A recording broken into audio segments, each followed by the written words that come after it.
Hello, welcome to the Old Man Orange Podcast. I'm Spencer Scott Holmes. And I'm Ray Dunigan. And we're going, this is sort of like, I guess you would say, our Halloween episode. We're going to pick something kind of, one of those movies that's like, almost like, kind of a legendary movie, but something that's like legendary yet doesn't really get a whole lot of talk about.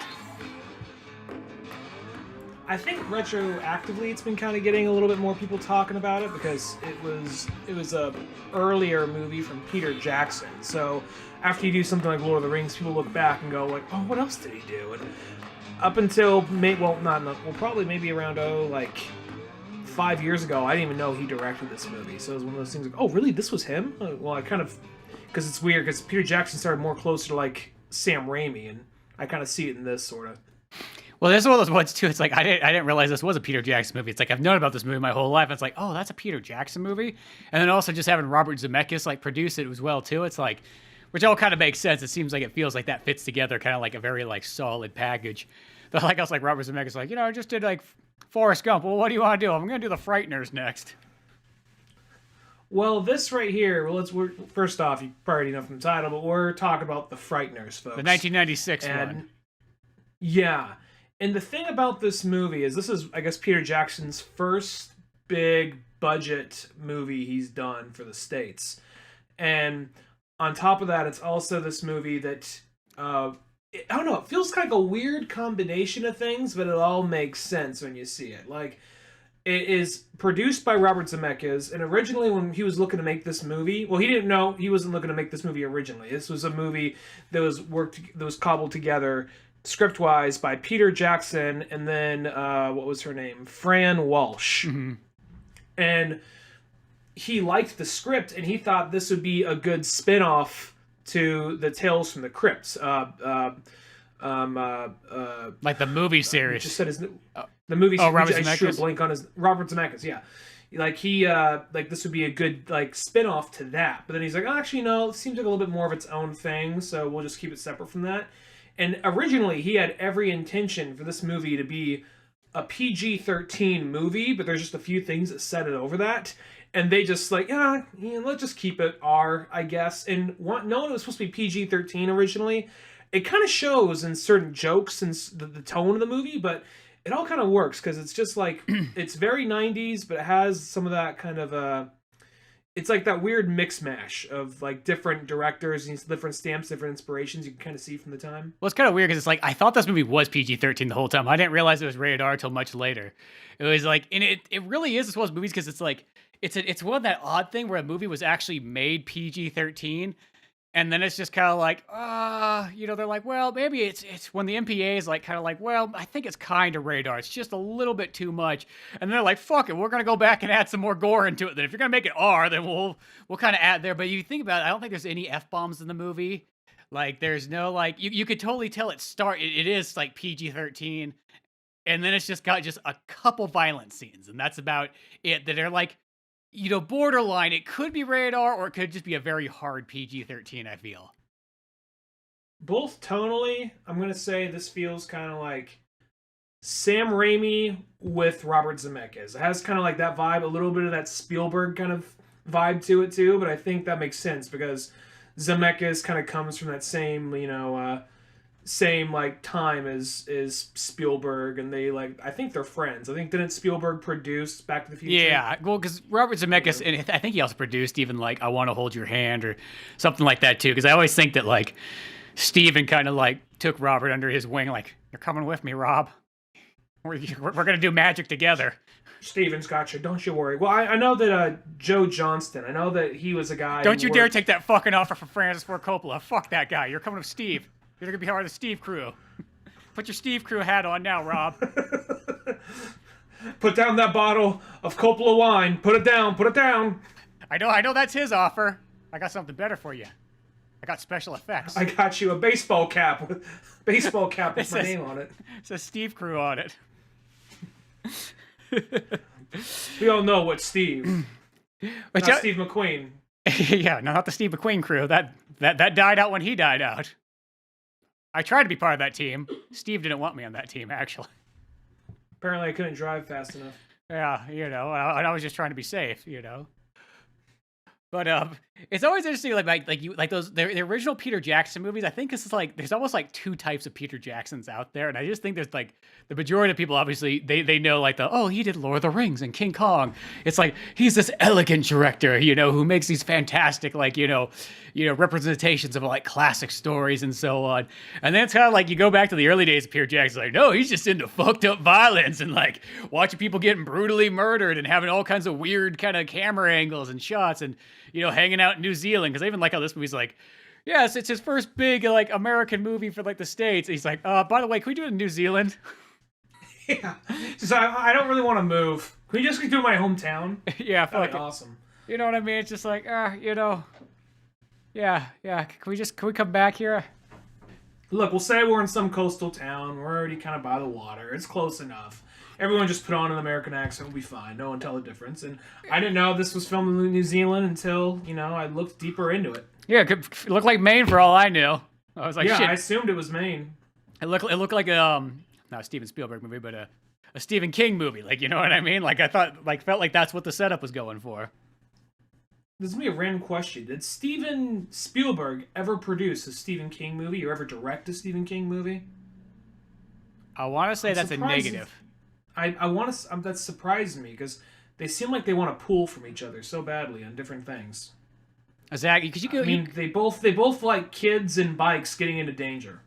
Yeah, because that's the thing. If there's one that's like Stand By Me would be the closest one, because that feels like that almost has that feeling that because a lot of times you tell people that's a Stephen King one, they're like, "What? Stephen King?" It's like, yeah, that's a Stephen King movie. Mm-hmm. Yeah, and this has a little bit of that Stephen King, Steven Spielberg. Like that whimsy. Midway, yeah, kind of whimsy to it a little bit.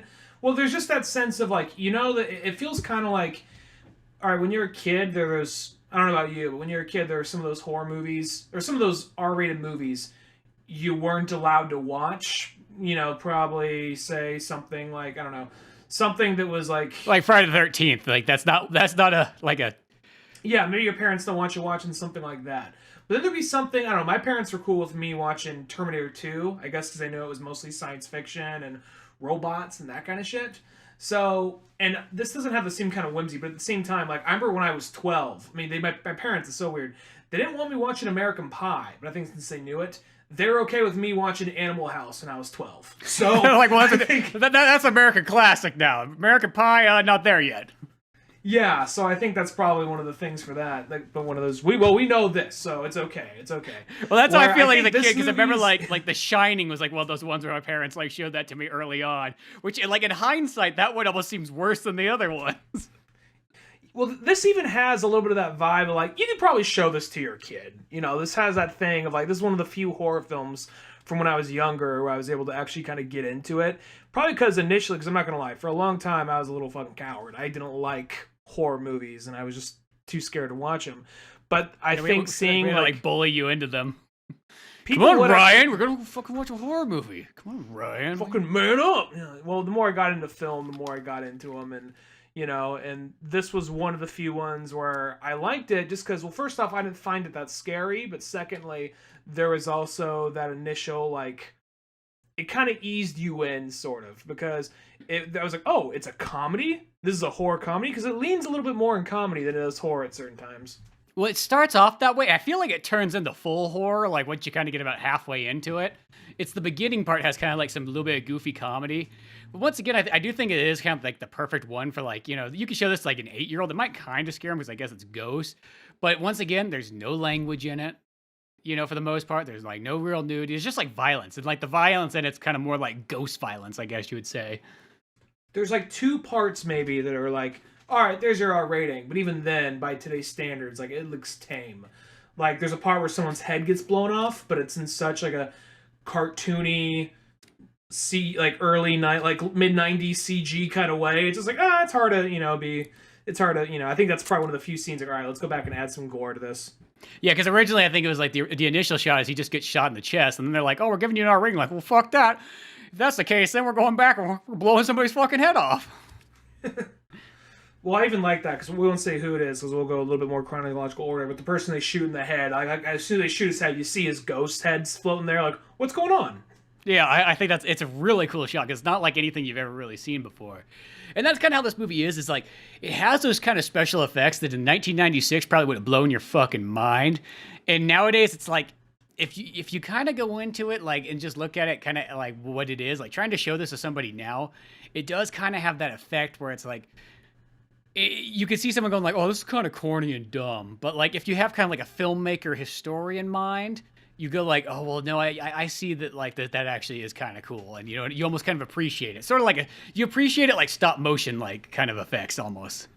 Well, the best effect in the movie is the Grim Reaper ghost that's flying around. Even though it's very obviously CG, there are times where that doesn't look so bad, and you can almost see kind of early designs of the ring race for Lord of the Rings, which I guess was his next project. Which is like, God, did it take that long for Lord of the Rings to get off the ground? But I guess it did. Them just trying to figure out how they're going to do it, plan it out. Then I guess all the years that went into filming it. Yeah, then you're doing all three of them back to back, and I think that's kind of, it was a big like take on and so on. Mm-hmm. But yeah, you know, this is one of those ones where like this movie kind of starts off, and realistically, you know what this movie also is too? It's like a proto John Constantine movie.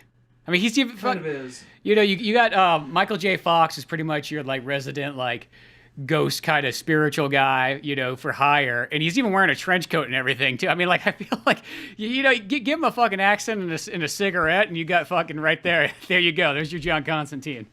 Well, it was also the last movie he starred in for a while. I think ever. I think it's literally the last movie he ever starred in.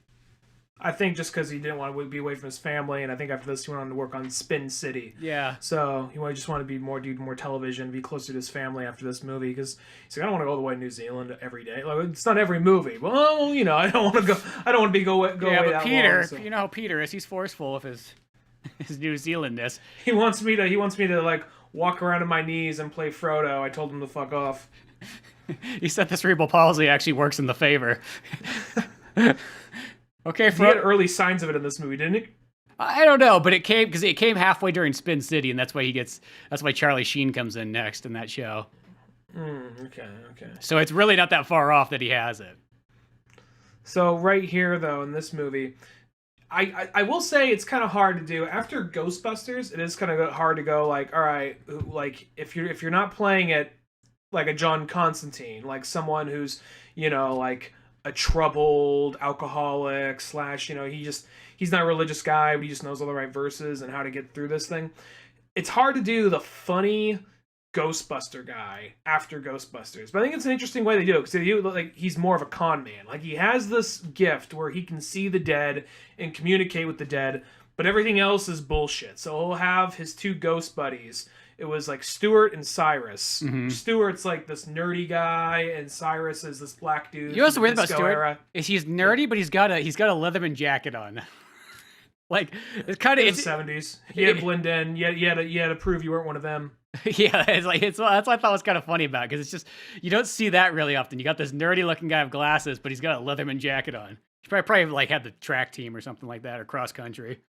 Even something like that. Or he took his big brother's. Maybe he took he his sure big was good for running away from a fight.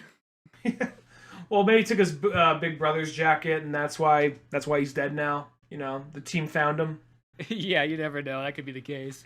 Should never put down those science books, boy. No. Anyway, but moving on from this, so he basically has his two friends go and do poltergeist shit, like lift things up in the house, scare people, and then he's the only paranormal investigator in the whole town.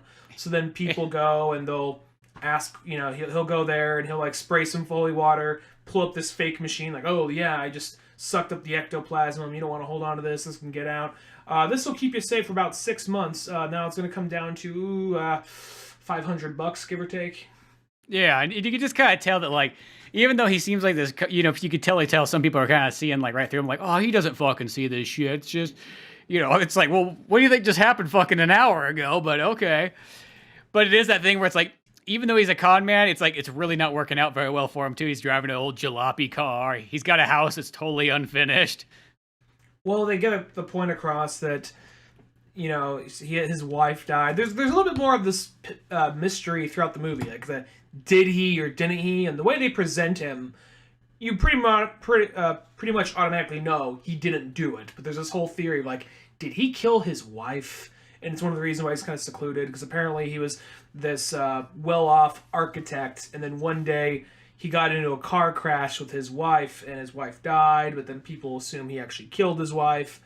But I'll say this is just nothing too big. I guess it's probably more for comical moments.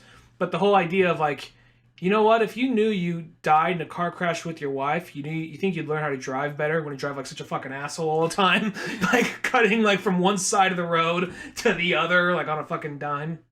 It must be one of those. He might have one of those cars that has like terrible like turn radiuses in it. Maybe that's the reason. I don't know. I'm trying to figure out exactly what it is. But yeah, he's just that guy that in town everybody kind of dislikes. Like, oh, there's that fucking Michael J. Fox again trying to give us his ghost shit. And he shows up at like funerals and stuff, and he's handing out like his card and so on. Which, granted, I guess that's the only way you could like pass your business around, because that's sort of what it's associated with. But want to talk to him? Here's the best way.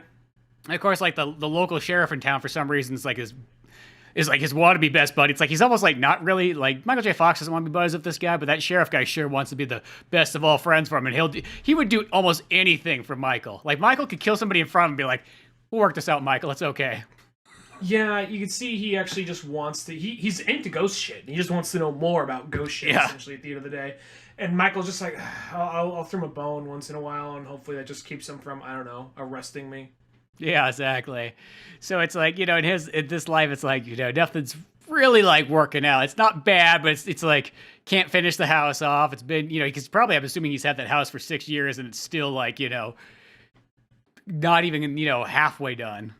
Well, when he got into the car crash, that's where he could start seeing dead people. So out of that's where I think he's like, well, I think he just kind of lost the drive once his wife died. He lost the drive to finish the house. On top of that, he has all this, like, well, I guess I can make money this way. And it just became like, no one wants to hire me. I don't want to go looking for a job. Who am I trying to impress now? I got no one to impress. I got to impress this fucking ghost? What? So I think he's just existing, and he's like, I'm going to slowly build this house back together. And then his other friend was an old cowboy named, like rotting. I'm guessing what happens is the more you don't pass on to heaven or hell, the more the ghosts start to decay. Because you look at Stuart and Cyrus, they don't look that bad. Mm-hmm. But you look at Judge, and he is just like falling apart. His whole like stomach's missing. He's kind of held by. Like he's also probably one of the most impressive CG effects in the movie for the time. You mean like a CG overlay or whatever? CG overlay, yeah, because he has that whole thing where you see his spinal column being supported with his upper body, with his ribs kind of busted open, sort of, and then this part's just makeup. Then he has his jaw poking through his cheek. Yeah, and I think it's just kind of like a nice combination of practical effects with the CG kind of look, and that character looks really neat, and just, yeah, it is an interesting one too. It's just like the fact that, hey, if you're not going anywhere, you just start to fall apart, and this is it. Mm-hmm. And there's the one guy, so essentially what ends up happening is they show like one or two of these situations where people are all having their houses, they're being attacked by ghosts, and that's where Michael J. Fox rolls in and says like bullshits, and then gets paid. And then there's the Dr. Lucy Linsky, who's played by Trini Alvarado, and then is what was the douchebag Ray? Was Ray the douchebag? I think that was his name was Ray. Yeah, I think that's played by Peter Dobson, I think. Anyway, so he earlier on in the movie, he crashes through this dude's through his fence. He's like, "I'm gonna sue you!" Like, "Hey man, I'm sorry. Here's my name and all that. Here's my information. Just send me the bill. I'll pay it back. I'm gonna sue you. I'm gonna destroy your whole life." He's all like pumped up on this. There's that period where now you can have someone working out in a movie and they can just be a normal guy, but there was that period in the 90s where this guy works out. He must be on fucking steroids. He must be fucking angry. Yeah, exactly. It was just kind of like, if a guy works out, he's only going to be angry. That's it. Nothing else. Mm-hmm. And then, very much this character. Yeah, and I love how he's got a bunch of fucking garden gnomes out there and so on. And he intentionally just going, "Oh, I'm sorry, man," just runs over one of the gnomes that goes, "Oh!" It's like, why the fuck would this guy give a shit about gnomes? And he's just into weird shit. Yeah. But so like that's like the house that he ends up kind of like sending the ghost to have like the paranormal activity kind of thing, and then through that's how he meets pretty much the doctor lady and whatnot, and that becomes kind of the other protagonist of this film. And then you learn from her that she's into like kind of like murder mystery type stuff, and then you got the Jake Busey character who like in town a set of teeth.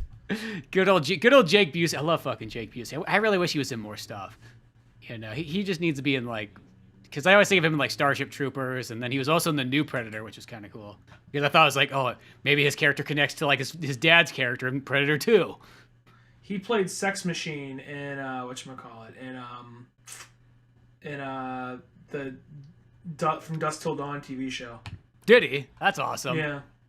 That was one of those shows like I started and I remember it being good, and then that was as far as I got. He was also in, I want to say, he was also in somewhere, and it was a small part, but it makes sense because it's the 80s. He was in like Stranger Things season 3 at some point, but I don't think it was a huge part, but he was in there somewhere. Oh, that's pretty sweet. Yeah. But yeah, so he plays like pretty much the serial killer of this like movie, of this town, I guess you would say.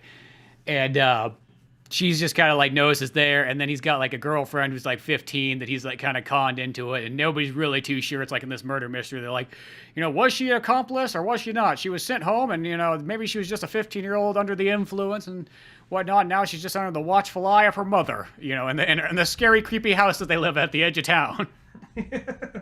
On the mountain that's always has lightning going. Yeah, exactly.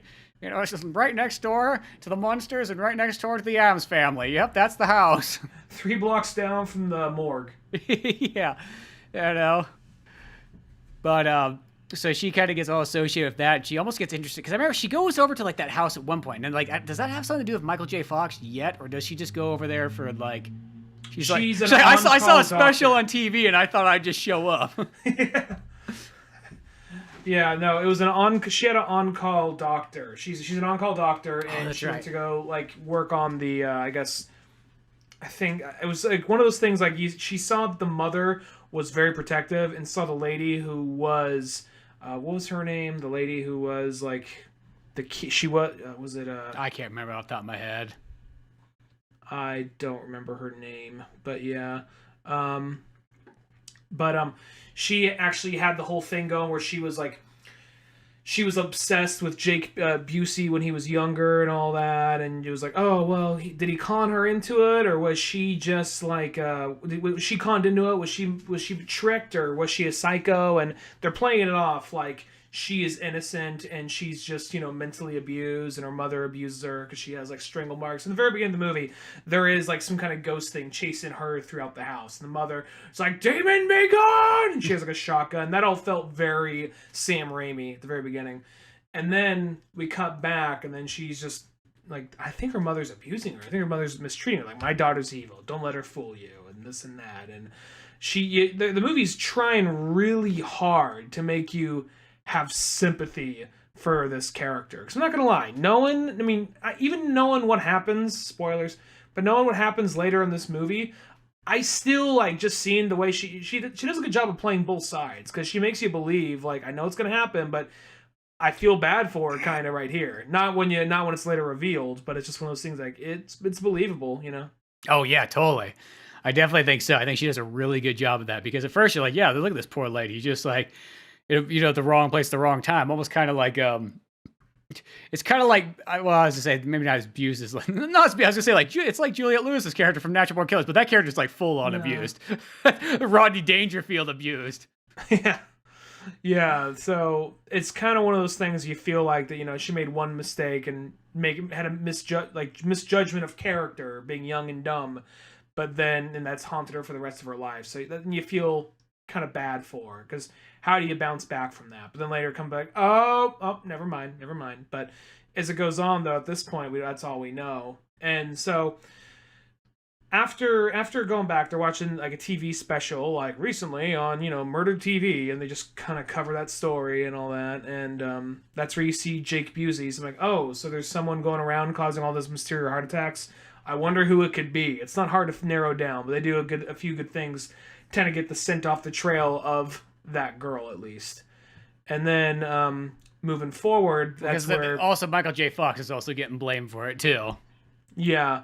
So Michael J. Fox comes in. He comes in because they start doing the poltergeist shit to Lucy's house, and that's where the Ray guy is like, "I'm going to sue you. Like, this is bullshit. This is complete and utter bullshit. Get the fuck out of my house. Get out of my house." You know, all that.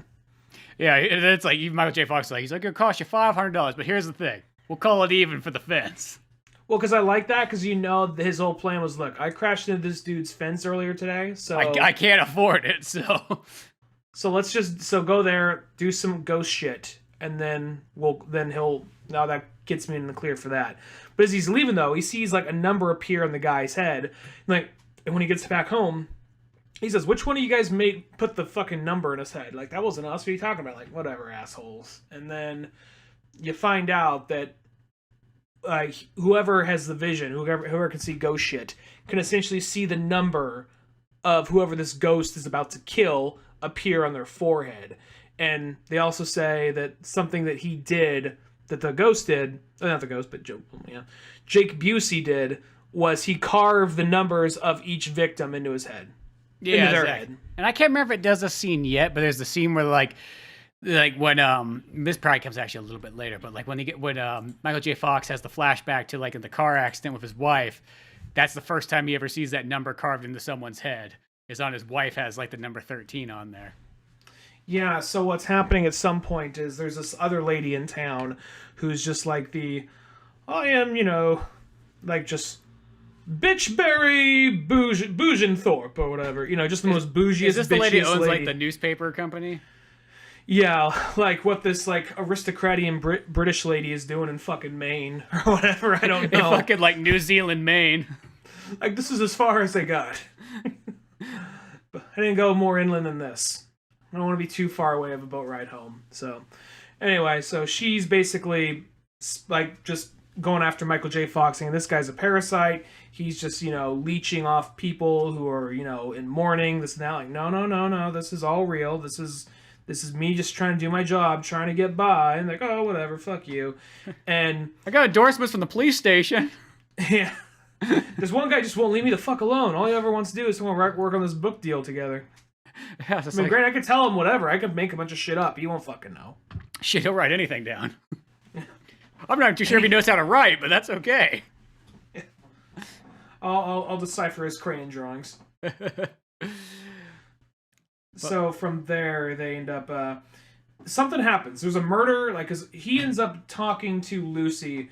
Because what ends up happening is he finds out Ray is killed by this ghost, and he says, well, it's a little bit of a mystery figuring how. He's like, I feel like this sharp pain in my heart, and then next thing you know, I'm dead.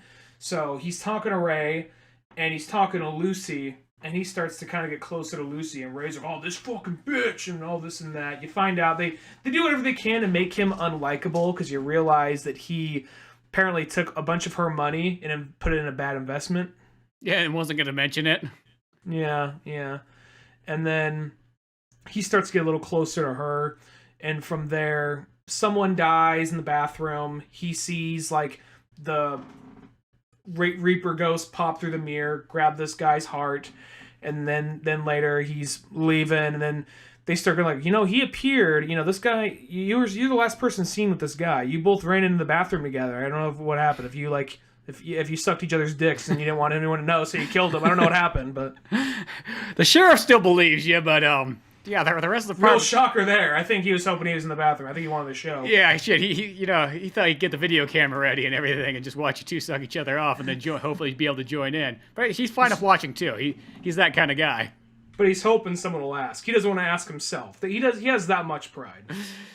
But yeah, so then all of a sudden they send in that FBI agent guy to come, join the cause of, trying to figure out, because he just really doesn't believe that Michael J. Fox is paranormal whatsoever. Or if he is, he actually believes he's sort of paranormal, but he believes he's the one killing everybody. Yeah, which that guy, I think that's Jeffrey Combs, wasn't it? I think so. I'm not going to lie, for a split second I thought that was maybe Crispin Glover or someone like that. Doesn't seem like a kind of a Crispin Glover kind of character. I could see that. He does have that kind of feel to him. And they give him that kind of that very almost feels like it's just enough not over the top to still feel kind of realistic, because he's got this weird kind of like Adolf Hitler haircut, and he's always just kind of like got these quirks, and he just has that almost like a man out of time sort of feel, yet he's still there. And he also has these things too, like where just there's certain things about him, like a woman like screaming at him, like he just can't handle it. Mm-hmm.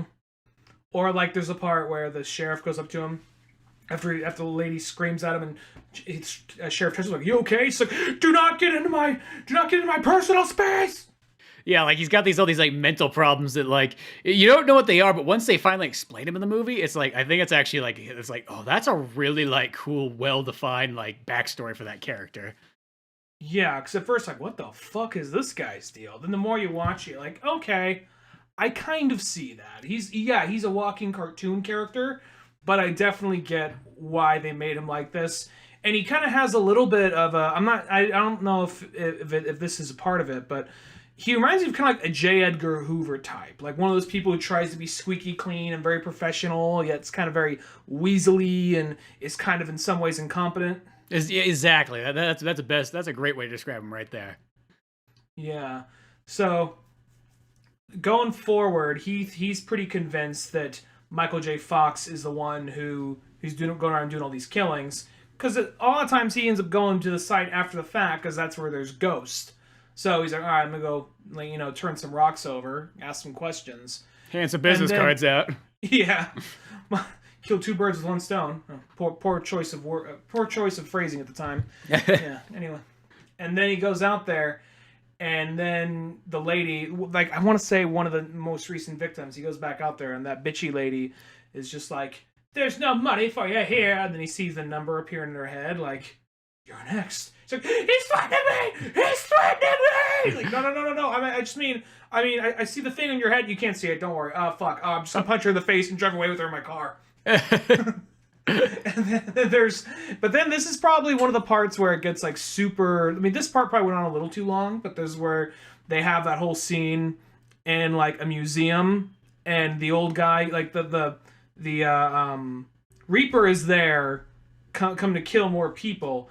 And it's cool seeing Judge, played by John Astin, just walking in, shooting it, like, "Stay away, go back to hell, goddamn you!" And then, sure enough, they end up, like, the other ghosts pop in and start helping him out. Like, they start moving a mummy by itself. It's like, oh shit, this place really is haunted.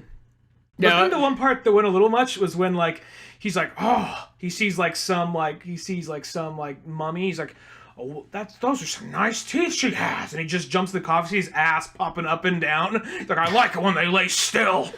Yeah, I guess all rapey and so on. That's almost like the last time you see that character too. Like you never see him past that point in the movie.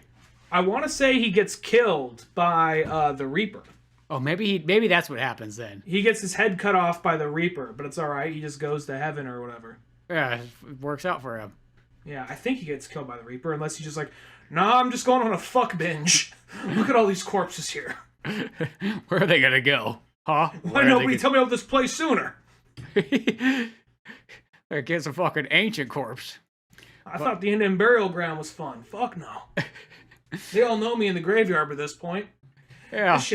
This shit's all ethnic and shit. I'm open-minded. Well, the Indian burial ground's great too, because then they put pets on top of it, so it's like you get a 2-for-1 deal.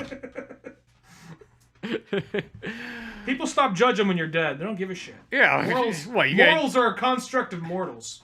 Yeah, exactly. You know, when you're dead, you feel like, you know what? I'm glad something got used for it. You know what I mean? That's all I'm thinking about. You know. You're dead. You just want to fuck. That's all it is. Yeah. Got nothing else to do. But yeah, well, no matter what, that's the last you really see of that character. From that point on, something happens to him. I think he gets killed by the Reaper, and then from there, there's like, and they whenever Cyrus or Stewart are there, and I forgot to mention Cyrus is played by Chi McBride, and Stewart's played by, what's his name? Stewart is played by Jim Fyfe, Fyfe, yeah. So, anyway, it's weird. If you actually look at this, Stewart, Bannister's ghostly assistant, Cyrus. I'm nobody's assistant. I'm just fucking Cyrus. Fuck off. No fucking assistant. Just like a freelance employee. Oh shit. Chai McBride. I know this guy. This guy is so weird. I didn't realize this was him. Chai McBride. When I was a kid, this is around that same time. When you're a kid, you just kind of watch what was ever on television. And for some reason, when I was in like the 6th grade, it seems a little random, but it's Chai McBride. He's in this movie, so it kind of relates.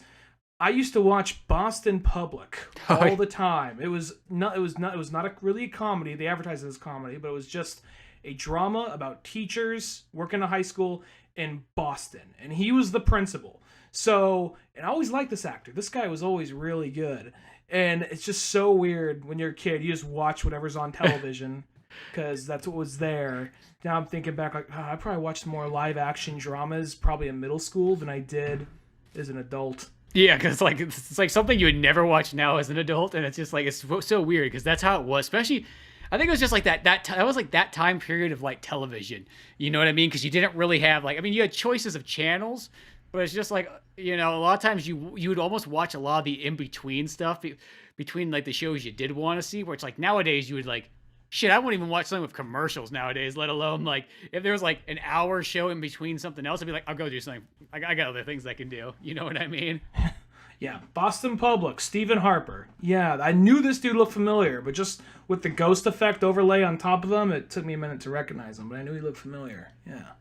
Always liked this actor. He was also really good in Brothers Solomon. Granted, he just plays like the angry black guy in that, but the writing is kind of self-aware and leans into that.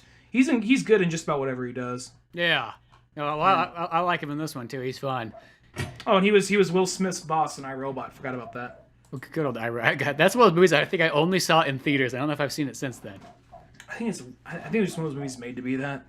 You know, I mean, it's not that it was like a bad movie. It was just like a I saw it. All right, cool. It was like a middle of the road. Just, you know, you couldn't really complain, but there's nothing really to like take home either from it. Just, you know, it was enjoyable for what it was, but yeah. Also, another cool. We're just mentioning characters off in this movie as because this really has nothing to do with the story. It's just kind of cool that he's there. As R.L. Ermey's in this movie too, even though he's really just playing his Full Metal Jacket like dead character version.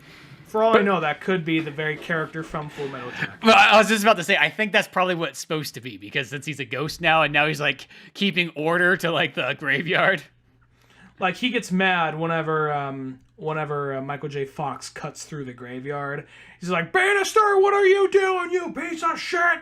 And the thing is, that's where a lot of the slapsticky comedy kind of comes in, and I think it actually kind of works for this movie, where, you know, because whenever he sees him, like, he'll suddenly transform into like his boxing clothes and punch him, and then Bannister will go to take a swing at him, and then that's where like suddenly he appears in riot gear, blocks it, and then punches Bannister out, or like, you know, suddenly like, "I'm here to protect this goddamn Forsaken, like, Field of Dead from all you mortal pieces of shit," and he turns into Rambo for a second with 2 machine guns, and it's a little kind of Genie from Aladdin, but at the same time, I think it works.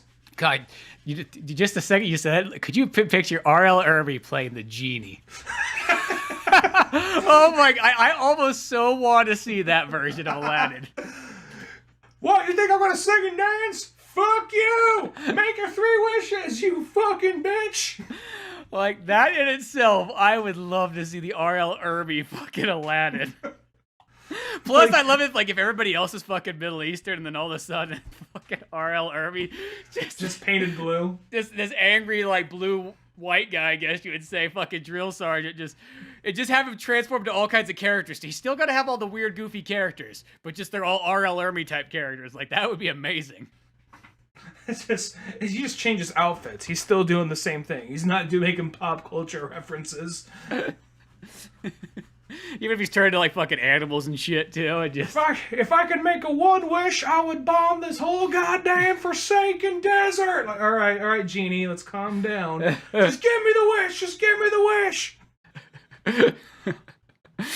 I want to see all you non-Christians fucking burn. Like, all right, let's take a step back. But yeah, his characters, his one of those characters is like, I mean, I guess there is a moment that does have kind of for the story, but he's mostly just there just to be an awesome R.L. Ermey kind of like cameo.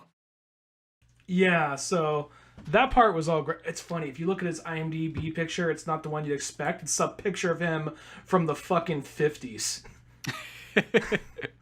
He still has hair and shit. It's black. He looks like a fucking talk show host. It's like how like a crooner or something like that. Like he's like on Ed Sullivan, like, ladies and gentlemen, the fucking Beatles. All right. What? I can't say fucking Beatles. All right. Fuck you. No, so he comes in. Well, anyway, he pops in, and like whenever they go cut through the graveyard, he pops in for a minute, and so eventually, you know, they have a couple like slapsticky moments with Bannister and his two ghost friends. They hold off the cops by doing like a rotating door kind of gimmick and all that kind of stuff. He eventually drives off with the lady in her car, and he's trying to just get her to safety, but you know, he's the only one that can see the Reaper chasing him down. And then when they're cutting down the road, that's where he starts to have a flashback of the Reaper in the car, like, you know, of the Reaper on top of the car, and then his wife yelling at him, this lady yelling at him. Then he crashes, and then sure enough, that's where the ghost has a chance to kill her and rip her soul out. Even in death, she's like, "You fucking bastard!" Is she getting dragged up to heaven or whatever? Yeah, exactly. Just get pulled away, but it's like, good, fuck that. But she should be fucking going to hell. Like, probably going to fucking hell. Like, let's be honest. Well, at the same time, we don't really know. Right there, it looks like that no matter what, you go through this gate, and then from there, something happens. Because later, someone does go to hell, and they do go up, but then everything around them turns red, and the worm thing eats them, and they go diving down. Yeah, this fucking, like, yeah, almost like worm-like creature, like a mixed match from, like, The Thing and, like, Dune, like, sucks you up. Yeah, and just, like, takes you down to hell, like, when you think you're going up. It's more like you get stopped by, like, fucking security, and they're like, hold the phone. Let me see some papers. The passport just came through. No. Denied. Yeah. But, yeah, from that point on, has Michael J. Fox gone to jail yet or not? Can't remember. He later goes back and he says, I've come to report that her body is in my car, but I didn't kill her. And that's where they give him a jail cell, and that's where earlier on, I want to say the FBI guy, the weird, creepy FBI guy. It makes sense I don't know if he pulled from J. Edgar Hoover, but since he's an FBI agent, it makes sense if he did. But anyway, when Jeffrey Combs' character is starting to interrogate him, Michael J. Fox isn't really saying anything, and they start to wear all these weird Dutch angles, and he's all saying all this like shit, like, "Oh, don't deny it. You killed this person, you killed that person, using psychic, you using psychic powers. I know it because I have the same abilities," and just going fucking crazy. And he says like, "What about the guy? You had a disagreement with your wife? Well, what if the guy in the bathroom? What do you do? Piss on your hush puppies, you know?" And then from there, that's where eventually they break in, and the guy's like, hey, he's my friend. We're gonna work on a book together someday. Come on, let's go in a jail cell for now. Yeah. The fucking the FBI guy's like, he's like, this guy right here, I'm just fucking playing mind games with him. He's gonna commit suicide before he even goes to trial. It's just like, Jesus Christ. Yeah. I as much of a weasel as he is, I don't hate that character. He kind of makes it. I don't know. Somehow he's so interesting because he's kind of like. He's not really. You could almost call him he's one of the villains, but he's not really at the same time. He's just confused, but he's also so ignorant to what he knows, and like he's also someone who's really misinformed. Like he's been in the trenches doing this shit for so long, and a bunch of people who probably learning from people who had no idea what the fuck they were doing. So he's like, "This is who I learned from," and they're like, "Oh, you got one of the few people in the world who probably do know what they're doing." So yeah. Yeah, no, that's just kind of like what makes him sort of this interesting character and so on. But as they kind of go on, like the ghost buddies come in to try to break Michael J. Fox out, and Michael J. Fox is just like, fuck it, what's the point? And between here and there, I want to say that's where Lucy went back to the house where there was a lady who lives with her mother, who was the girlfriend of Jake Busey. And that's where, right here, they mentioned something to... Right here, this is where they mention where like Jeffrey Combs said his wife was found dead, but with a number carved into her forehead, and you know what? His retractable blade with his initials on it was missing that day. Where is it at? And for some reason, she had to go. I don't remember if it's the same scene or a different scene, but maybe it's the same scene. I think it's the same scene, actually. Lucy went to that house because she eventually stopped by Michael J. Fox's house, walked around and said, like, this doesn't look like the house of a serial killer. And then went over to the creepy Addams Family. This doesn't look like a house secret. This looks like a guy who just can't fucking finish anything. Yeah. Well, they said the whole thing because they apparently got into an argument because he wanted to make a basketball court. She wanted a garden. And you see that there was a half-finished basketball court that he turned into a garden. So just like, all right, well, that's already a clue right there that he didn't hate or resent his wife. So... No, actually, she wanted the basketball court. He wanted the garden. Said, be a man. Make me a goddamn basketball court, boy. His wife had a lot of testosterone. She just sits there with a fucking basketball, just fucking dribbling it, and every single time he says something stupid, he fucking just chucks it at his head and bounces it right off of him. What we gonna do, huh? You gonna come over here and steal it from me? What? Like a horse. Boom. Donk. Donk. Oh, your move. Honey, could you please stop that? You know, that kind of hurts every time you do that. Dong. Yeah, what are you gonna do about it, huh? I'm right here. You let a woman beat you at this game? Just fucking bullying him the whole time. He later goes up to heaven. He's like, where's your wife? Oh, well, we didn't tell you, but... But bullying doesn't get you to heaven, just saying. Anyway. Your room's over here. You'll be safe up here. I know you have that look on your face, like, you know, you've been trying to avoid it for a long time. So she goes there, and at some point she's hiding. Jesus comes by, fucking dribbling basketball. Don't worry, Jesus. It's just use it for basketball. Don't worry. Jesus locks eyes, very steady eye contact. Just slow dribbling. Just walking down the hall, like not taking his eyes off Michael J. Fox. Just boom, just slow. Just looking at him as he walks around a corner, like not turning his head. Oh, hey man, Jesus said he wants you to meet him at the basketball court. Like, what? Yeah, he just likes to, whenever someone gets here, Jesus likes to take some one-on-one time, play some horse with them, you know? It's kind of a get to know you sort of thing. It's Jesus' way of a personality test. Yeah. Just so you know, if things go bad, he will talk to his dad. He's like, shit. He says, hey, Mike, or hey, Frank, whatever. He's like, took a while to get up here, huh? You know, like Jesus just being all fucking aggro. Just takes his, like, robes off. He's wearing, like, basketball shorts, just fucking jacked. It's the 90s, so he has, like, a barbed wire prison tattoo. Exactly. On his bicep. The fucking Monstars one on the other shoulder for some reason. You're like, I fucking like the movie. Fuck you. I can say fucking heaven. You can't. I know my dad fucking hated it when I took him to go see it. So that's why I got the tattoo to piss him off. Even Jesus goes through a rebellious phase. It's the green one, Bust Cup. Yeah, I know their names.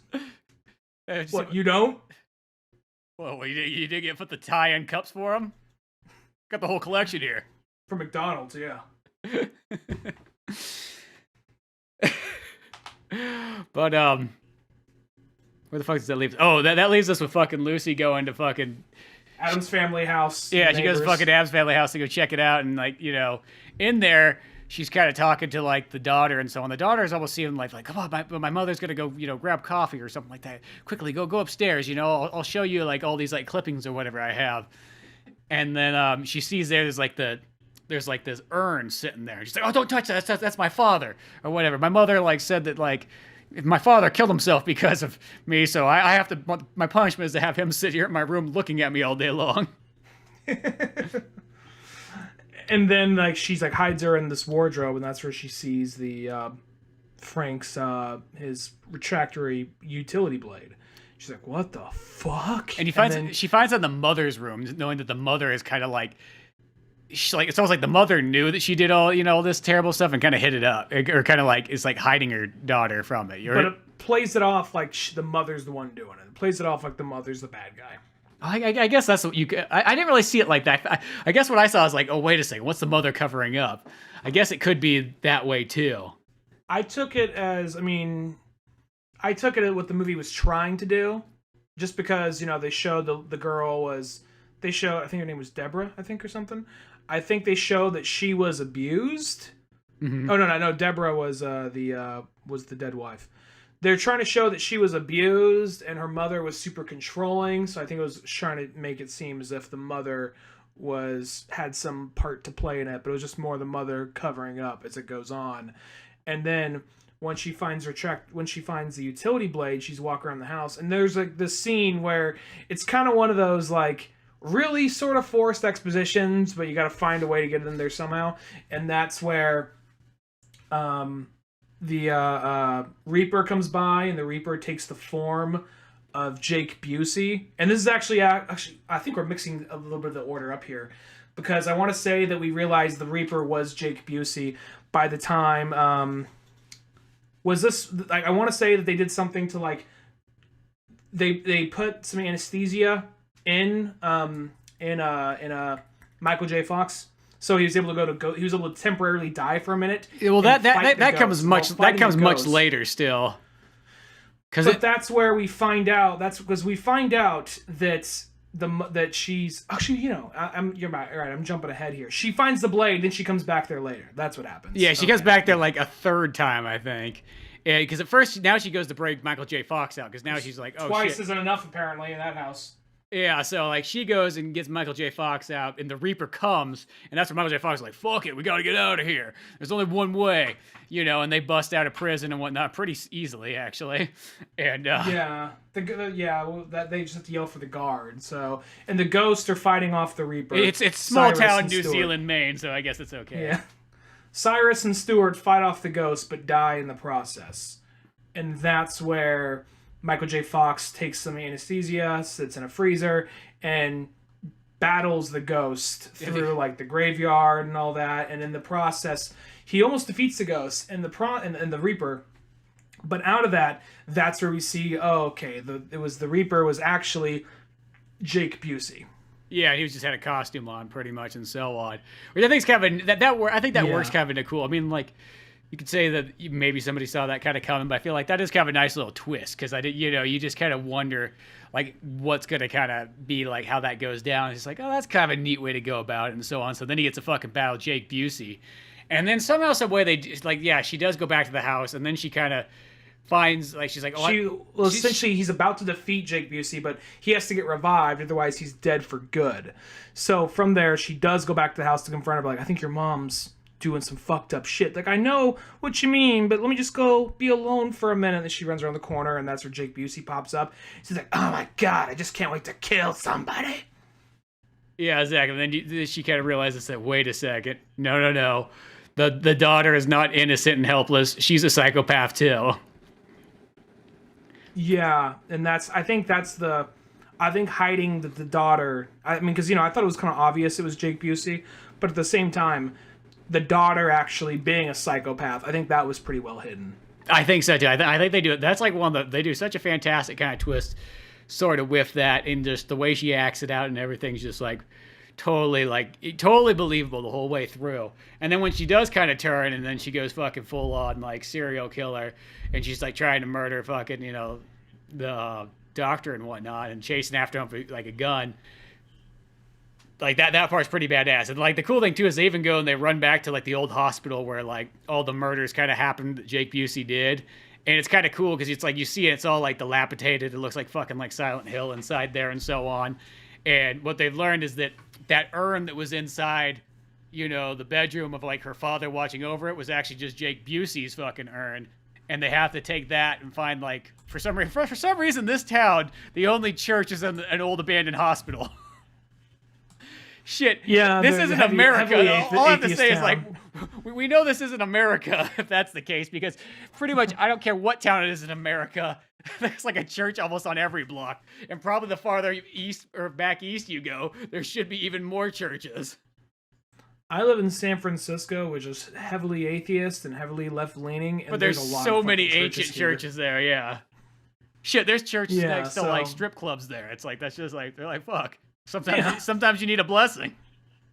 He's like, 1 second, let me go wash the sin off, and done. Okay, let's go back in. It's just like a revolving door.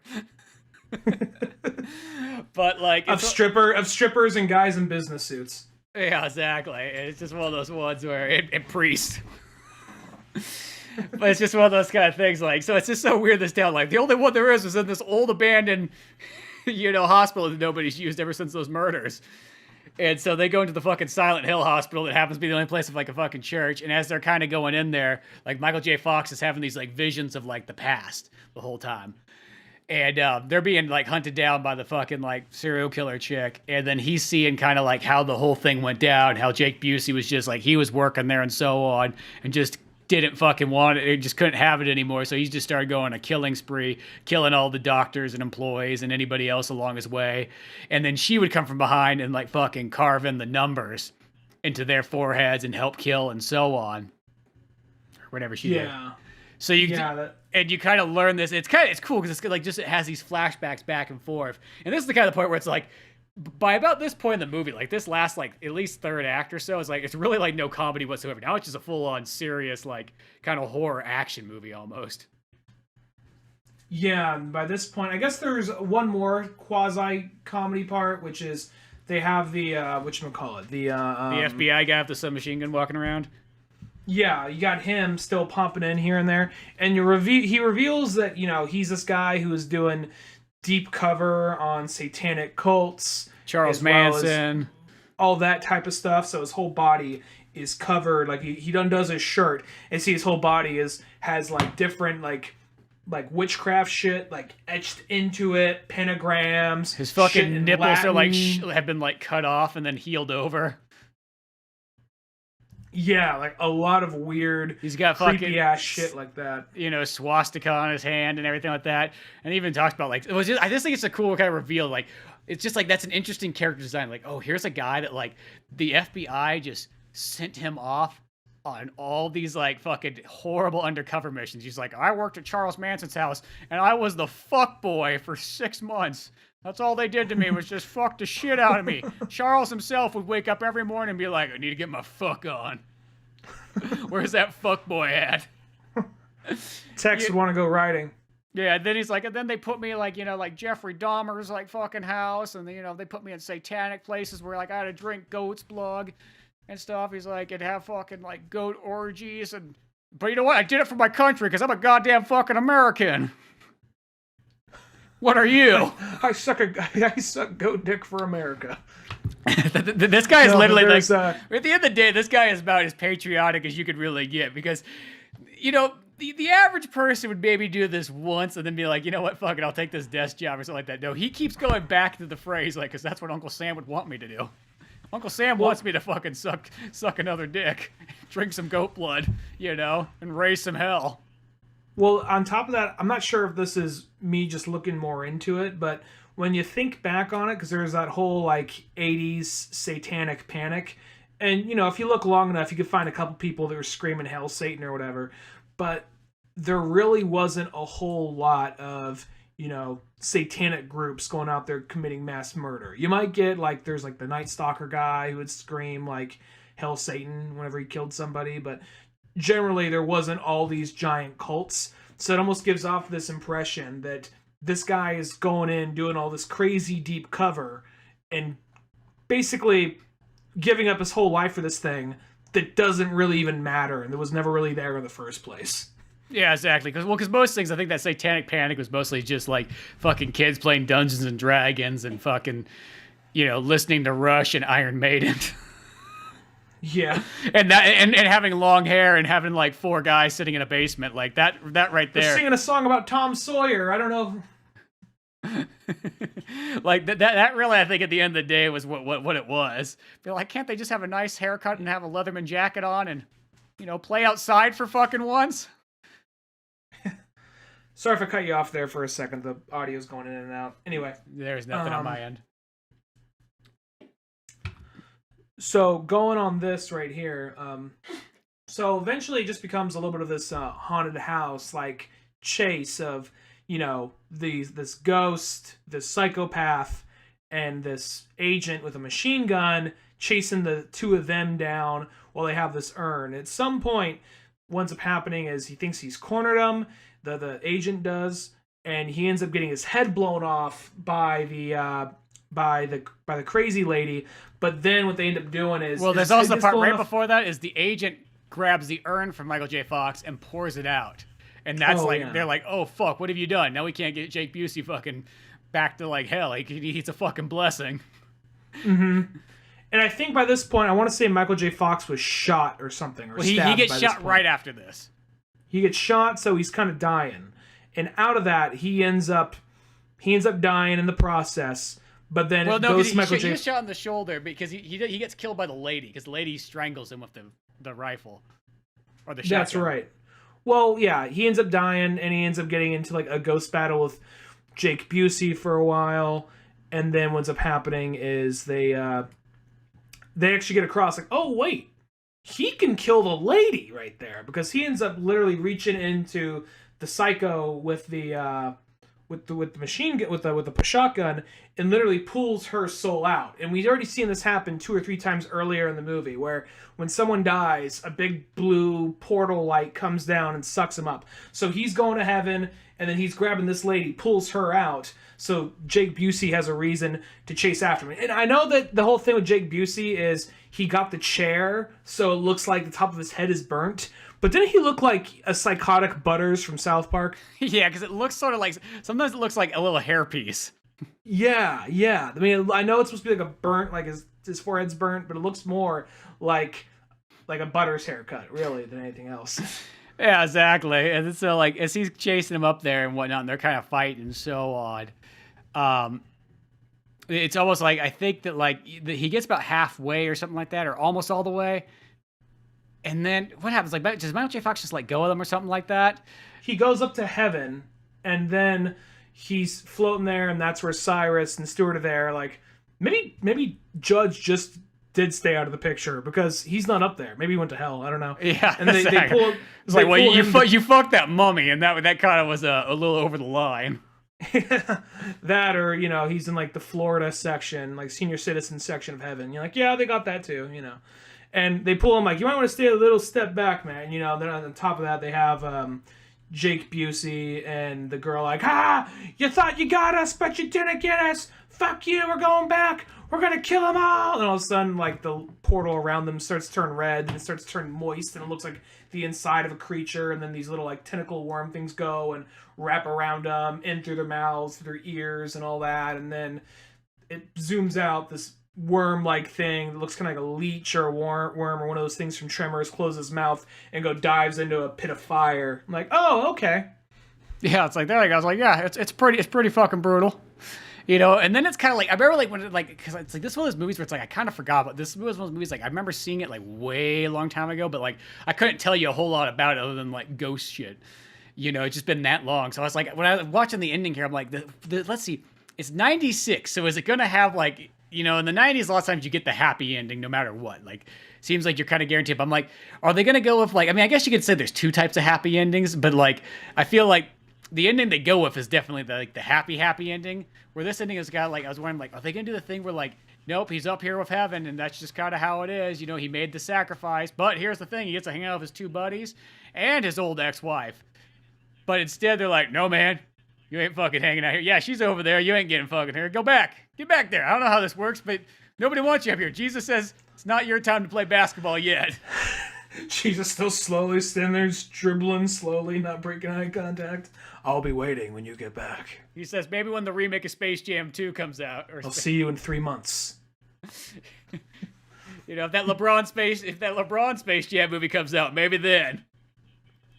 They've been talking about for 10 years. By the time, I don't know, they might have to jump. They might have to make it like about Stephen Curry now or something. I don't know. Yeah. It's been a while. LeBron's kind of old news. Yeah. Yeah. But instead, they send him back, and then he can go back and be like, oh, yeah, you know what? Enjoy life. You know what I mean? Fuck that house you've been working on. Get somebody to bulldoze that shit down. You ain't going to finish it. Look at you. Fucking lazy bum. Here, and then Mary. You know what? Fucking, you got a good new girlfriend now. Whatever happened to her husband? He's probably just dicking around somewhere. Fuck him. He's probably in hell. He wasn't in heaven when they went back up there. Yeah, exactly. So, yeah, hang out. That sheriff guy still really wants to do a novel with you, but that's your decision. It's up to you. No one's gonna twist your arm. Maybe him, but you know. He says he said he's never taken a single sick day off in his entire life so that he could do this novel with you. He's built up a lot of time. He's got the amount of time that a European has for like vacation, though he's an American in New Zealand, Maine. How? Best not to ask. Yeah, best not to ask, but go enjoy life, you know what I mean? Your ex-wife can wait for you later. She's fucking dead, who cares? Well, that's the thing. This is a case where even if he did stay dead, just because they literally show heaven, they show his friends, and they show the lady, it doesn't feel like that would be even like that much more of a sadder ending, even though you know he died, because you literally see them. And I guess the idea of, I mean, I guess it is a really, really happy ending, since it's like, oh, he saved the day and he gets to live and come back to life. But it's one of those things where I feel like well, yeah, because the other ending's not sad. It's just not. I feel like, yeah, it's like there's the happy ending and then there's the happy ending. Yeah, but I feel like it's also one of those things, like, I kind of like that turnaround, because the whole thing is he's been lying to himself about trying to fix this house, and he's been trying to just exist and just kind of go from job to job, and he hasn't really had time to enjoy anything since his wife died. And I know it's a little cheesy, but at the same time, I think it's fitting for the movie, the kind of movie it is. If you did this like in like, you know, like some like really intense horror film, like, oh, bullshit. But for the kind of movie this has kind of like that Steven Spielberg, Robert Zemeckis kind of vibe to it. So I feel like this kind of like, you know, happier ending, which is like, you know what, you've been spending so much time like around the dead and, you know, just trying to get paycheck to paycheck. Just go live for a while. Don't, you know, how can you come up here when you haven't really even lived yet? So go back. I think that works for this movie. Oh, I totally do too. There's nothing like, yeah, there's absolutely nothing wrong with the ending. It's just one of those ones you kind of like, it's that kind of thing where you question like what type of ending are they going to choose? And knowing that it's like, you know, mid-90s, you're kind of like, I have an idea that they're going to go with the super happy ending. Which is, I said, works. Are they going to do the Far From Home ending where he literally dies and then just like zooms back like, it wasn't my time yet, and they just stab the thing? Was it Far From Home, or what was it? Is Far From Home the Bird movie? No, there's Far Away from Home. See, I thought isn't Far From Home isn't that the farming movie? Was Tom Cruise, the Tom Cruise movie where Nicole Kidman. They're Irish. Oh, that's Far and Away. Far and Away, yeah. Far and Away, where he's all like, he literally dies at the end. The camera is panning out. She cries over his body, like, I thought you died. Like, that test audience didn't like that. Okay, stab the flag into the ground. The end. That's right. I got a feeling that's literally what it is. I might be off, but I feel like that's what happened there. Yeah, the test audience doesn't believe that Tom Cruise should die. It's not the 2000s. If it was the 2000s, the test audience believes that Tom Cruise should die. But it's not. It's like it's prime Tom Cruise type, like where Tom Cruise can do no wrong. Except for, I guess, after Irish accent. That was last time I. Yeah, except for they don't like when he uses the hardcore like Irish accent. I think that was the last time he used an accent in the movie. Yeah, it really was. I think so. There's a couple movies where he like puts a partial accent on, but not a whole lot. Shit, he even plays like a German in a movie and fucking doesn't use an accent. I just realized, this could be very random. My girlfriend's Dutch. I've been looking some of this shit up on my computer, and I realized, what the fuck? Oh, all this shit's in Dutch because my girlfriend was on it last. God damn it! Just like, woman. That's like when the one guy. That's like when the one Egyptian guy asked me to go fix his computer, and when I looked down at the fucking keyboard, it says like, you know, Windows for the Middle East. I'm like, I'm not gonna get any farther. Nope, not doing it. That one's on you. Yeah, it's like, you know what? I can already tell this is gonna be too tough. Anyway. But, yeah. So. But yeah, this movie ends like, I think, totally fine ending. Totally works out well. It's just a good, like, yeah, like, you know what? Go live your life. You know what? Because obviously you lost your architect powers. You had to make a trade-off for your fucking psychic powers. Yeah, you can't do. You either be good with rulers and numbers or talk to ghosts. Which will it be? Yeah, you can't have both. So, you know, and obviously you can't, you know, look at your car too. You know, you can't fix anything anymore. But so boom. Well, then they have the wife, like his soon to be wife. They're having a picnic. That's where the sheriff rolls in, like, "Hey, I was writing a book." "Yeah, it's great. Get the fuck out of my face." "Okay." As he's walking away, that's where you see the creepy FBI agent guys just FBI in the agent back. in the back of the car. Yeah. So it's And like, that's even. Oh, sorry. Go ahead. oh, I was just gonna say, you realize that he was just left on Earth. Fucking Well, it's Jesus. also one of Jesus those didn't want things- to play basketball with him. He doesn't want to play basketball with nerds. Yeah, he's like no fucking freaks allowed up here in heaven. He's like, "Oh, open your hand. Now show me that thing on the side. Oh, yeah. he's got no nipples. That's fucking weird. Nipples thing is weird, but then all the pentagrams and all the shit written in Latin backwards. Yeah, that's gonna. Yeah, that ain't gonna fly off my dad. Just saying. You know, like, if you come over for dinner, be sure to wear a turtleneck. Do not take those gloves off.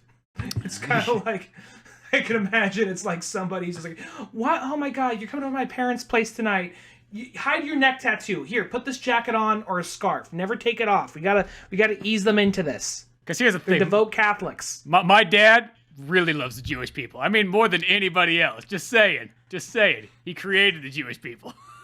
And your hair, it's a little, I don't want to say Adolf-y, but your foot's in the door kind of with that. Yeah, if there's one guy my dad fucking hates, let me say it. You're looking a little bit like him. Yeah. I mean, all you really need is the stash. I'm glad you didn't decide to go with that. Maybe it's a prepubescent thing. Maybe you never hit puberty. That's why the stash isn't even in. But who knows? But yeah, so You are walking around in a lot of black leather and those black gloves, and the haircut does not help. you know, maybe it's best you just keep roaming the earth as a ghost. You know what? You know, some people are just destined to be ghosts. You know, maybe my dad will change. Maybe he'll come around. You know, a few millennia. You never know. You never know. You never know. But Well, find yourself. Go. Go look. Stay away from crowds. I don't think you'll blend in too well. Yeah, you know what? Yeah. Just fucking dribbling the basketball. Yeah, maybe you just take the escalator back down. Have fun. I stood up for my country. Yeah, we know you did it for your country. Fucking Guess who else did something for their country? You look a lot like them. Fucking Jesus just reaches over, pushes a button, the fucking tube just goes the reverse direction. Just slowly, just. And that's the end of the Frighteners right there. Well, then they have a cover of "Don't Fear the Reaper." Like, says like, "Oh, look, you might have a new," like, they kind of have that thing like maybe like, I don't think they're planning a sequel, but maybe that guy can come cause some trouble for him. Yeah, exactly. Like there could be a sequel to this one, but instead, I feel like the producers sort of like screwed the pooch on this because it's like, you know, like I think it was like Robert Zemeckis and like Peter Jackson were like, dude, this should be a Halloween release, like every fucking horror movie should be. And I like the producer, like, you know what? We're really thinking a summer release would be the best time for this movie. And it's kind of like, I don't know why that is. Like, to me, I think that's the weirdest thing. It's like, and especially nowadays, like almost, you know, Halloween comes around, and it's funny. You think of, what do you think of, like, there's one movie genre you think of in October. It's fucking horror movies. And I love how the movie theaters have, like, for the last, like, many of years, almost never have a Halloween movie out. What are the Halloween movies this year? You have the closest thing you get this Addams year. Family. Granted, Shit, is the closest thing you have. Addams Family and Zombieland 2. Oh yeah, and Zombieland 2 did come out, so I do give that one credit. But at the same time, I will say, like, those aren't That like countdown bullshit. I don't plan on seeing it, but that came out. Is that a horror movie? It's a movie about an app that kills people. Oh, okay. Well, It's a horror movie. I mean, it barely qualifies as a movie, but it's a horror movie, I guess. Well, okay. I'll at least give it credit for coming out then, because it's like there's so many movies where it's like, I mean, like, you know, you think about like It came out like 2 months ago. It's like, why? That should have fucking came out literally like in October. Like, why? You know, and same with like Scary Stories Tell in the Dark. Week of October, even. Which one? Maybe even the first week of October. It? No, it came out like in August. No, I'm saying it should have. I'm just saying it Oh, should yeah, have. yeah. That would have Well, been yeah, 'cause perfect time. Enough time for people to go out and get a costume of it and not see it too late. Yeah. Yeah, like, I mean, you don't have to come out, like, literally on Halloween. I love how, because you know what's coming out on Halloween? Is fucking Terminator 6. Of all things, yeah. Yeah, I remember, like, Zack and Miri Make a Porno came out on Halloween, of all things. Yeah, because I remember, like, that one did. You know, and it's just so weird that, like, yeah, like, because, you know, a lot of times horror movies come out, like, in fucking January and February, which is always, like, I mean, granted, I think that's just, it's a easy release time, because it probably doesn't cost as much to release your movie then, and you don't have a whole lot of competition. But it's like, you know, go back to, like, the Frighteners. They released this movie up against the fucking, the Summer Olympics and fucking Independence Day. Go figure why it didn't do as good. Yeah, it's like some people just... I mean, I guess there is that Captain Hindsight thing to know what you know now, but on top of that, it's like, really? This, I don't know why that, I mean, every so often, okay, a horror movie that comes out in summer, I get maybe if the market already looks pretty saturated during October, but the thing is, no one's been doing it lately. And whenever a horror movie does come out in October, it's very rarely a ghost movie or a slasher movie. It's usually something kind of like around the lines of, like, I don't know, there's that, I mean, I guess it's a ghost movie, but I guess that some weird kind of generic looking, like, of the moment, which looks like some producers crunched some numbers together and looked at some flow charts, like, try to make a horror movie out of this. Teenagers love their cell phones, so what if their cell phones killed them? You know, that's literally what that fucking sounds like, and that's like one of the only horror movies that came out this summer, or this season. Yeah, and at the same time, I have to still say this. I give it credit for actually coming out, because I've seen so many years where there's no horror movies. Not a single one. Or, like, there's movies that's like, well, there's a sci-fi movie that came out. I guess that's close enough. You know, but, well, like... There's the Lighthouse, which is apparently a psychological horror movie, but at the same time, it barely looks like it resembles a horror movie. It looks more like an art house movie. Yeah, and that's, like, probably not coming out the major theaters anyways. So it's like, there's that kind of thing. You just think about those movies, like the really big ones, like, it's like sort of like they released like the Halloween one like 4 months ago or something. It's like, it's got fucking Halloween in the title. They like, released it 4 months ago? Yeah, well, yeah, that Halloween, the one, or when did that Jamie Lee Curtis one? Maybe that came out even earlier. Maybe that came out like in springtime or something like that. Like, it came out like... That's such weird timing. Yeah, I thought that came out last Halloween. Was it really this Halloween? Or was this year or something? Or was it last Halloween? Maybe that one did actually come out that time. I thought that, for some reason I was thinking that came out in January. I could be kind of wrong, but I just think about, like, you know, yeah, they had all the Stephen King ones, and it's just like, yeah, Pet Sematary could have been like, you know, moved a little bit farther forward. I don't know. It's just kind of weird. Like, you have these big name horror films, and it's like, or even like the sequel to The Shining. It's like, I think that comes out next month. It's like, okay. Why is that coming out next month? It's the fucking Shining sequel. Yeah, can't you bring it back? I mean, literally, like, the only thing you got competing for you right now is Terminator 6 on Halloween. There's like no other real big movie out at the moment. Yeah, I don't know. But anyway, this movie, at least, this definitely puts me in the Halloween mood watching this movie.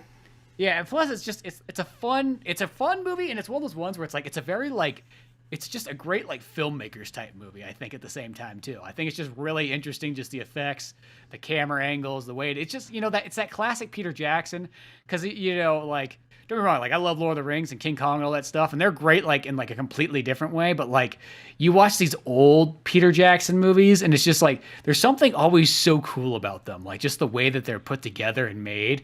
You know, they just have such a great look to them. I just love just like the action, how it kind of flows, how things move, and just like, it's like odd but like very like inspirational. Yeah, this is one of those movies that just kind of puts you in a good mood. Yeah, I mean, literally has a happy ending. It's one of the few horror films that actually, at this time, that has a happy ending. And I guess if there was a time for horror films to have a happy ending, it was probably the mid-90s. Yeah, most of the time there's a little bit, because that's kind of a little bit change. And I know that, like, most of the 90s isn't really like the strongest like era of horror movies, so that's why I think ones like these kind of stand out. It's just, I kind of like just that there's something that I don't think a lot of horror movies have, and granted it's an older, I guess maybe this is more of a horror films kind of aimed at kids, but I kind of like it when horror films have a little bit of a sense of kind of whimsy to them. Mm-hmm. Like, shit can still go bad real quickly. I think Guillermo del Toro is good at balancing those kind of things. Like, something like Pan's Labyrinth. Like, shit can go bad really quickly, but there's still a little bit of sense of whimsy to it. Like, there's still a sense, and like, I know a lot of times I get irritated when it's always kids in movies and all that, because just like, this kid's gonna be annoying, kid's gonna fuck things up. This isn't really going to Frighteners exactly, but I think a horror film with kids in it is one of the few times I think that works really well, because the world is a lot scarier of a place when it's a kid. And if the kid's written well and it's engaging, you almost feel you fear for them a little more, because you know how defenseless they can be. But at the exact same time, I feel like when a movie's willing to kill a kid, it's like, okay, because like, you know, it's PG-13, stars all these kids, like all these kids are making it out just fine. But when it's like R, like, oh, like the beginning of It, I wasn't expecting to see Georgie's arm get bitten off. I was like, are they going to do it? I mean, I know in the book he bites it, but I imagine they're going to, oh shit, you showed it. Yeah, exactly. Just goes for it, you know?